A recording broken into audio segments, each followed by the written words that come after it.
የውበት ሳሎኖችና ውድ ቅባት አምራቾች ይህንን ሚስጥር እንድታውቁ አይፈልጉም። ከ3000 ብር በላይ ከምታወጡበት የፀጉር ትሪትመንት ይልቅ በ10 ብር የምትገዙት እንቁላል ለፀጉራቸው እድገት 100 እጥፍ እንደሚሰራ ብነግራችሁ ታምናላችሁ? ፀጉራችሁ ይበጣጠሳል። ጠዋት ተነስታችሁ ስታበጥሩት ማበጠሪያው ላይ የሚሞላው ፀጉር ያስደነግጣችኋል። ርዝመቱ እዛው ነው። ትከሻችሁን አልፎ ወደ ታች አይወርድም። የተለያየ ቅባቶችን ትሞክራላችሁ፣ ያያችሁትን ሁሉ ትሞክራላችሁ፣ ግን ምንም ለውጥ የለም። አውቃለሁ ይሄ በጣም ያበሳጫል፣ ተስፋ ያስቆርጣል። ግን ዛሬ አንድ አስገራሚ መፍትሄ ይዤላችሁ መጥቻለሁ። ያለ ኬሚካል በ30 ቀን ውስጥ የፀጉራችሁን እድገት የሚያፋጥን ከኩሽናችሁ የማይጠፋ ወጪ የሌለው ግን እጅግ በጣም ኃይለኛ ነገር። እሱም ምንድን ነው? እንቁላል ነው። ብዙ ሴቶች እንቁላል ይቀቡና ፀጉራቸው ይበልጥ ይበጣጠሳል፣ ይደርቃል፣ ከዚያም አይሰራም ብለው ይተውታል።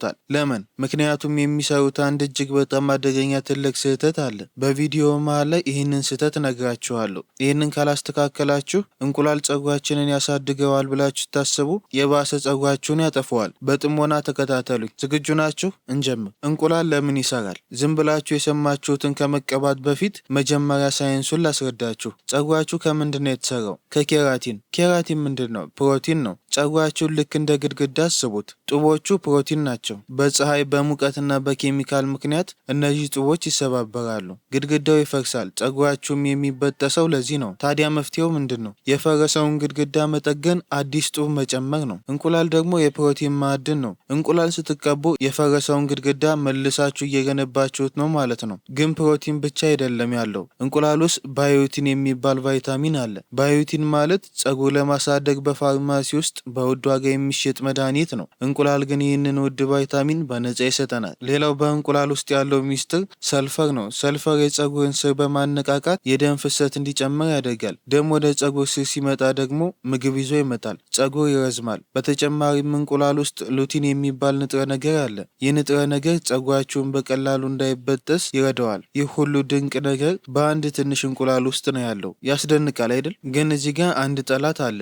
ጠላታችን ማን ነው? የፕሮቲን መብዛት ወይንም በእንግሊዝኛው ፕሮቲን ኦቨርሎድ ይባላል። ልክ ነው፣ ፕሮቲን ለፀጉር ጥሩ ነው፣ ግን ከበዛ ፀጉርን አድርቆ ጭራሮ ያደርገዋል። ፀጉር ልክ እንደ ገለባ በቀላሉ የሚሰበር ይሆናል። አያቸው አይደል? ለዚህ ነው ብዙዎች እንቁላል ተጠቅመው ፀጉሬን አደረቀው የሚሉት። ፀጉራችሁ ሚዛን ይፈልጋል። የፕሮቲንና የእርጥበት ሚዛን መጠበቅ አለበት። እንዴት ሚዛኑን በቀላሉ መጠበቅ እንደምትችሉ በዚህ ቪዲዮ አሳያችኋለሁ። ሌላው በጣም ወሳኝ ነገር ደግሞ ፀጉራችሁ አሁን ላይ ፕሮቲን ይፈልግ እንደሆን ወይም እርጥበት ይፈልግ እንደሆን እንዴት ታውቃላችሁ? በቀላሉ የምትለዩበትን ዘዴ አሁን ላሳያችሁ። ፀጉራችሁ እርጥብ እያለ አንድ ዘለላ ፀጉር ያዙና ከሁለቱም ጫፍ ጎትቱት። ልክ እንደ ላስቲክ ፀጉራችሁ ምንም ሳይለጠጥ ወዲያውኑ ከተበጠሰ ፀጉራችሁ በጣም ደርቋል። እርጥበት እንጂ ፕሮቲን አያስፈልገውም ማለት ነው። ሚዛኑን ማስተካከል የግድ ወሳኝ ነው። ስለዚህ እንቁላል ብቻውን መቀባት የለባችሁም። ነገር ግን ፀጉራችሁ ልክ እንደ ላስቲክ በጣም ከተለጠጠ በኋላ ግን ወደ ነበረበት ሳይመለስ ከተበጠሰ ፀጉራችሁ ፕሮቲን አጥቷል ማለት ነው። ለዚህ ፀጉር እንቁላል ፍቱን መድኃኒት ነው። አሁን ግን ይህንን ጠላት አሸንፋችሁ በ30 ቀን ውስጥ ለውጥ ማየት ከፈለጋችሁ የግድ እነዚህን 4 ስህተቶች ማስተካከል አለባችሁ። ስህተት 1፣ ሙሉ እንቁላል ለሁሉም የፀጉር አይነት መጠቀም። ይሄ ትልቅ ስህተት ነው። እንቁላል 2 ክፍል አለው። ነጩ ክፍልና ቢጫው ክፍል አስኳሉ። ነጩ ክፍል 100% ፕሮቲን ብቻ ነው። ምንም አይነት ቅባት ወይንም እርጥበት የለውም። ፀጉራችሁ ደረቅ ከሆነ የእንቁላሉ ነጭ ክፍል ብቻ መቀባት ፀጉራችሁን የበለጠ ያደርቀዋል። ደረቅ ፀጉር ስር ላለው ሰው አስኳሉ ወይም ቢጫው ክፍል ያስፈልገዋል ማለት ነው። ምክንያቱም ቢጫው ክፍል ፋት፣ ቅባት፣ ቫይታሚን ኤ፣ ቫይታሚን ዲ እና ቫይታሚን ኤ አሉት። እነዚህ ቫይታሚኖች ፀጉር ያለሰልሳሉ። ፀጉራችሁ ስር በተፈጥሮ ቅባታማ ከሆነ ደግሞ ነጩን ብቻ ተጠቀሙ። የፀጉራችሁ ስር መካከለኛ ከሆነ ሁለቱንም መጠቀም ትችላላችሁ፣ አስኳሉንም ፕሮቲኑንም። ስለዚህ የፀጉራችሁን አይነት ስር ማወቅ የመጀመሪያ ግዴታ ነው። ታዲያ የፀጉሬን ስር አይነት እንዴት ማወቅ እችላለሁ ብላችሁ ትጠይቁ ይሆናል። አንድ እጅግ በጣም ቀላል የሆነ ዘዴ ላሳያችሁ። ፀጉራችሁን በሻምፖ በደንብ ታጥባችሁ ምንም አይነት ቅባት ሳትቀቡ 2 ቀን ቆዩ። ከ2 ቀን በኋላ ንጹህ የሶፍት ወረቀት ወስዳችሁ የፀጉራቸው ስር ላይ ጫን በሉት። ሶፍቱ ላይ ዘይት ወይንም የቅባት ጠብታ ከታየ የፀጉራቸው ስር ቅባታማ ነው ማለት ነው። ስለዚህ ለእናንተ የእንቁላል ነጭ ክፍል ብቻ ይስማማል። ሶፍቱ ምንም አይነት ቅባት ከሌለው ሙሉ በሙሉ ደረቅ ከሆነ የፀጉራቸው ስር ደረቅ ነው ማለት ነው። ስለዚህ ለእናንተ የእንቁላሉ ቢጫ ክፍል አስኳሉ ያስፈልጋችኋል። ሶፍቱ ላይ በጣም ጥቂት የሆነ የተፈጥሮ ወዝ ብቻ ከታየ ደግሞ ፀጉራችሁ መካከለኛ ነው ማለት ነው። እናንተ ሙሉ እንቁላሉን መጠቀም ትችላላችሁ። ስህተት 2 በሞቀ ውሃ መታጠብ። ይሄ በጣም አደገኛና አስቂኝ ግን የሚያስለቅስ ስህተት ነው። እንቁላል ተቀብታችሁ በሞቀ ውሃ ስትታጠቡ ምን እንደሚፈጠር አስቡት። እንቁላሉ ፀጉራችሁ ላይ ይበስላል። አዎ ልክ ምጣድ ላይ እንዳለ እንቁላል ይበስላል። ትናንሽ የበሰሉ የእንቁላል ፍራፍሬዎች ፀጉራችሁ ላይ ይጣበቃሉ፣ ፎረፎር ይመስላሉ። ማበጠሪያ አያስገቡም። ከፀጉራችሁ ላይ ለማውጣት እጅግ በጣም ያስቸግራል። ከዛም አልፎ መጥፎ ሽታ ያመጣሉ።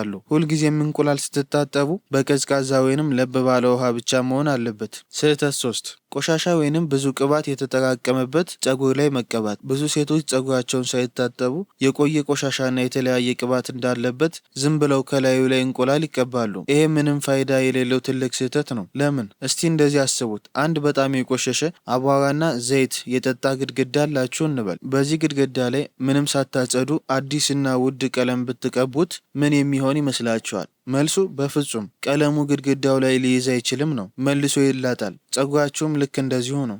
ፀጉራችሁ ላይ የቆየ ዘይት፣ ሊቪንግ ኮንዲሽነር፣ ጄል ወይንም ላብ ካለ እነዚህ ነገሮች በፀጉራችሁ ላይ ልክ እንደ ፕላስቲክ ሽፋን ይፈጥራሉ። የእንቁላል ፕሮቲን ደግሞ በተፈጥሮ ትልቅ ሞለኪውል ነው። ስለዚህ ያንን የቅባት ሽፋን ጥሶ ወደ ፀጉራችሁ የውስጠኛ ክፍል ዘልቆ ሊገባ አይችልም። ውጤቱስ ምንድን ነው? እንቁላሉ ዝም ብሎ ፀጉራችሁ ላይ ከላይ ተለጥፎ ይቆያል። ለ30 ደቂቃ ጠብቃችሁ ስትታጠቡት ምንም ስራ ሳይሰራ አብሮ ታጥቦ ይወርዳል። ገንዘባችሁን፣ እንቁላሉንና ጊዜያችሁን በከንቱ ታባክናላችሁ። ከዚያም እንቁላሉን ሞክሬ ምንም ለውጥ አላመጣም ትላላችሁ። መፍትሄው ምንድን ነው? እንቁላል ወይም ማንኛውም የፕሮቲን ትሪትመንት ስትጠቀሙ ሁልጊዜም ንጹህና ዳምፕ የሆነ ፀጉር ላይ ነው መቀባት ያለባችሁ። ፕሮቲን በቀላሉ ወደ ፀጉራችሁ ዘልቆ እንዲገባና የፈረሰው እንዲጠግን ከመቀባታችሁ በፊት ፀጉራችሁን ከማንኛውም የቅባት ክምችት ነፃ መሆን አለበት። ይህን እንዴት እንደምታደርጉት አጠቃቀሙ ላይ ያሳያችኋለሁ። ስህተት 4 ለረጅም ሰዓት ወይም ሙሉ ሌሊት ማቆየት።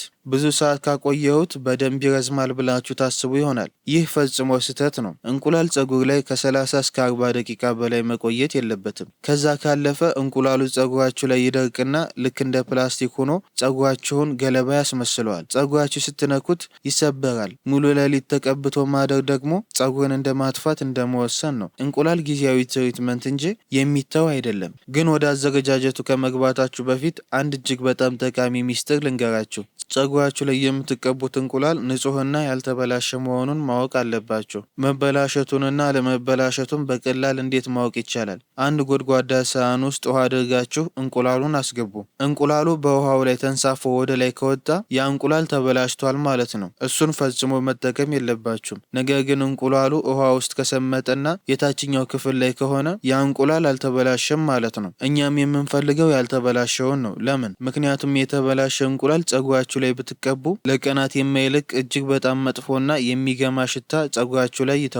እመኑኝ፣ ይህንን ደግሞ ፈጽሞ አትፈልጉትም። አሁን ወደ ዋናው ጉዳይ እንግባ። እንዴት እናዘጋጀዋለን? ምን ያስፈልጋል? 2 እንቁላልና 1 ሎሚ ያስፈልገናል። እንቁላሎቹ አሁን ባየነው ዘዴ የተረጋገጡ መሆን አለባቸው። አዘገጃጀቱ እንደዚህ ነው። ደረጃ 1 እንደ ፀጉራችሁ አይነት እንቁላሉን ምረጡ። ደረቅ ከሆነ ቢጫውን፣ ቅባታማ ከሆነ ነጩን፣ መካከለኛ ከሆነ ሙሉን።